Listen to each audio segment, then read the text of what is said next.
আসসালামু আলাইকুম। Hello everyone. আজকে আমরা প্রতিস্থাপনের মাধ্যমে সমাধান দেখব ODE এর অর্ডিনারি ডিফারেনশিয়েশন ইকুয়েশনের। তো আমরা গত কয়েকটা পর্বের মধ্যে আমরা ডিফারেনশিয়েশনের বেসিকটা শিখলাম বা ইন্টিগ্রেশনের সূত্রগুলো দেখলাম। তারপরে এক্সাম্পল কয়েকটা করলাম। আজকে আমরা প্রতিস্থাপনের মাধ্যমে সমাধান দেখব।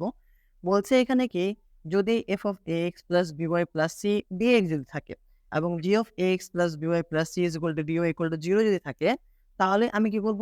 এই যে এটাকে ধরবো v। কি ধরবো? এটাকে ধরবো v, তাকে আমি d এর সাপেক্ষে মানে x এর সাপেক্ষে ddx করব। তো x এর সাপেক্ষে যদি dv/dx হবে। a কে বের করলাম, x করলে 1 হবে। তারপরে b কে বের করলাম, y কে করলে dy/dx আর একটা কনস্ট্যান্ট করলে মান 0। এখন এখানে কি করতে হবে? এই dy/dx কে আমাকে বাদ দিতে হবে। কি করতে হবে?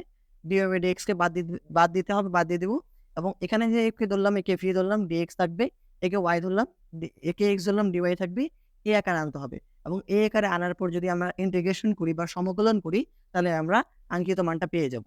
তো আমাকে এখানে বলছে এক্সাম্পল 25 এর মধ্যে সমাধান করো যে d/dx sin x plus y plus cos x plus y এর মান আমাকে সমাধান করতে বলছে। তো dy/dx কে কি করতে হবে? প্রথমে আমি বাদ দিতে হবে।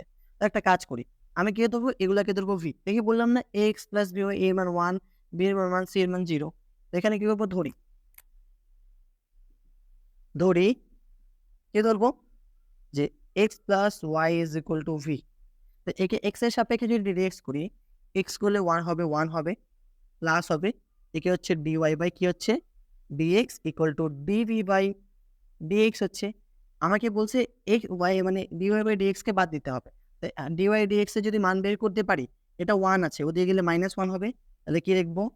dy by dx equal to dv by dx -1। আমি dy বাই dx এর মান পেয়ে গেলাম।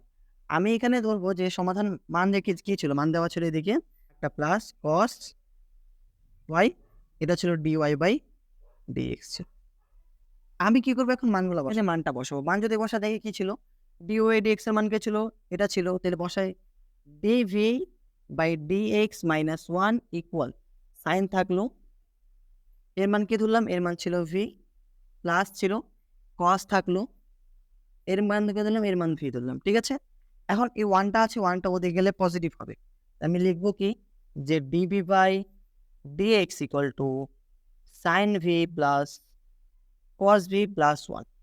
ঠিক আছে? এখন আমাকে কয়েকটা সূত্র লাগবে। সূত্র যদি লিখি আমি যে 1 প্লাস cos 2x ইকুয়াল টু 2 cos স্কয়ার x হবে। আর sin 2x ইকুয়াল two 2 sin x cos x। এটা হচ্ছে ত্রিকোণমিতির সূত্র। দুইটা সূত্র এখন এখানে লাগবে। দেখেন এখানে যে এখানে যদি 2 ছিল, এখানে x হয়ে গেল। অর্ধেক হয়ে যাচ্ছে। এখানে যদি x থাকবে না, x/2 হবে। এখানে 2x ছিল, 2 sin x cos x হয়ে গেল। মানে যদি ২ টা থাকে, তাহলে সেটা অর্ধেক হয়ে যাবে। যতগুলো থাকবে অর্ধেক। এখানে যদি ক্যালকুলেশন করি আমি, এইখানে করি, এখানে হয়ে যাবে। কি বলছে এদিকে? যে দেওয়া আছে, আমি মান দিয়ে বললাম 1 প্লাস cos x, এই যে 1 plus cos x, 2 cos square x হবে। প্রথমে লিখলাম dx ইকুয়াল টু আমি লিখলাম 1 প্লাস cos, আগে লিখলাম 1 প্লাস cos v আগে লিখলাম, তারপরে এদিকে লিখলাম sin। মানগুলো বসাই, কার মান কত ছিল? dv বাই dx থাকলো ইকুয়াল 1 প্লাস cos মানে 2 cos স্কয়ার v বাই 2। যেহেতু v ছিল, এখানে 2 টা ছিল, তার অর্ধেক হয়ে গেছে। তো এখানে v আছে, তাহলে v এর অর্ধেক। এখানে প্লাস হবে, sin আছে না? sin লিখলাম। আমি যদি লিখি যে v বাই 2 ইন্টু 2, তাহলে 2 কাটাকাটি যায় কিনা? তাহলে একই রকম এখানে sin v বাই 2 হবে, সামনে একটা 2 হবে, তারপরে cos কি হবে? v by 2। কি ছিল? cos 2x ইকুয়াল two 2 sin x cos x ছিল। তো আমি এখানে মান বসাই দিলাম। আর এখানে দেখি কি যায়। আবার লিখলাম dv by dx equal 2 cos square, আমি কি করব? কমন নিব 2 cos স্কয়ার, বাট এখানে cos কমন যাচ্ছে, বাট cos স্কয়ার কমন যাচ্ছে না। আমি 2 cos স্কয়ার কমন নিলাম। আমি তাহলে প্রথমে 2 cos v বাই 2 কমন নিলাম। তাহলে এখানে কি হবে? cos v বাই 2 হবে, প্লাস কি হবে? sin v বাই 2 হবে। ওকে? এখন এখানে কি আছে? dv by dx equal to, আমি আবার এখান থেকে একটা cos কমন নিব। কি কমন নিব? cos নিব। কথা হচ্ছে cos কে cos দ্বারা ভাগ করব। তাহলে এখানে 2 হলো, cos হলো, v বাই 2 হলো। এদিকে আরেকটা আমি কি নিলাম? cos v বাই 2 কমন নিলাম। কমন নেওয়া মানে ওকে ওইটা দ্বারা ভাগ করা। তাহলে এখানে ভাগ যদি করি, তাহলে এখানে 1 হবে। আর যদি sin কে cos দ্বারা ভাগ করি, তাহলে কি হচ্ছে? tan v by 2। ঠিক আছে? এখন cos এর সাথে cos গুণ করলে cos স্কয়ার হচ্ছে। তাহলে কি লিখবো এদিকে যে dv by dx equal two 2 cos square v by 2 1 plus tan v by 2। আমি এক্স গুলোকে এক জায়গায় করবো আর ভি গুলোকে এক জায়গায় করবো। তাহলে একে শুধু নিয়ে যাবো ওদিকে আর বাকি সবগুলোকে নিয়ে আসবো এদিকে। যদি নিয়ে যেতে লিখে থাকবে যে dv by 2 cos square v by 2, তাহলে কি 1 প্লাস tan ভি বাই 2, আর ওদিকে শুধু চলে যাবে কি ডিএক্স চলে যাবে। তাহলে এখানে কি লিখবো যে এদিকে ডিভি থাকলো, আমি 1/2 কে বের করে নিলাম, 1/2 এর কোনো কাজ নেই। কসকে যদি দেখি কসকে কি লিখতে পারবো, কসকে লিখতে পারবো sec ভি বাই 2, এখানে লিখলাম ডি ভি, আর নিচে কি ছিল 1 প্লাস tan স্কয়ার ছিল এদিকে tan ভি বাই 2, ঠিক আছে। আর এদিকে কি ছিল, এদিকে ডিএক্স ছিল।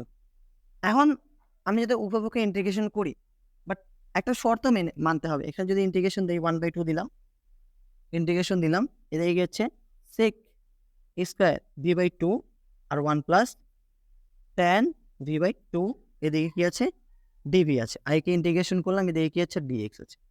একটা কাজ করে দেখেন, আমরা সূত্র পড়ছিলাম, সূত্র কি পড়ছিলাম, যদি আমি এখানে যদি ডি বাই ডিএক্স করি, d by dx 1 plus tan v by 2, 1 কে করলে হবে 0, tan কে করলে হবে sec square v by 2, but এখানে আমি কি ভি এর সাপেক্ষে করতেছি, আমি ধরলাম ভি এর সাপেক্ষে করবো।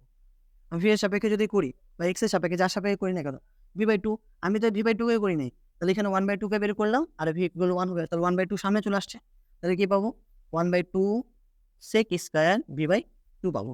মানে একে যদি ডিডিএক্স করি, তাহলে আমরা সূত্র পড়েছিলাম নিচেকে ডিডিএক্স করলে যে উপরটা পাওয়া যায়, তাহলে অ্যান্সার হবে এই লন নিচেরটা, ঠিক আছে। বাট 1 কে করলে 0 হয়, tan কে করলে sec স্কয়ার, ঠিক আছে। বাট ভি বাই 2 করলে ভি বাই 2 আসছে, বাট 2 কে বের করবো, ভি কে করলে 1 হবে, 1/2 হবে এদিকে। বাট এখানে তো 1/2 ছিল না, আমি এক্সট্রা 1/2 নিয়ে আসলাম, তাই কি করলাম এদিকে একটা 2 গুণ করে দিলাম। ওকে, ঠিক আছে। তো এটা 2 ক্যান্সেল আউট যায় কিনা, এখন নিচে এগুলো উপর পাওয়া যাচ্ছে, তাহলে অ্যান্সার কি হবে লন নিচেরটা কি হবে 1 প্লাস tan ভি বাই 2 হবে।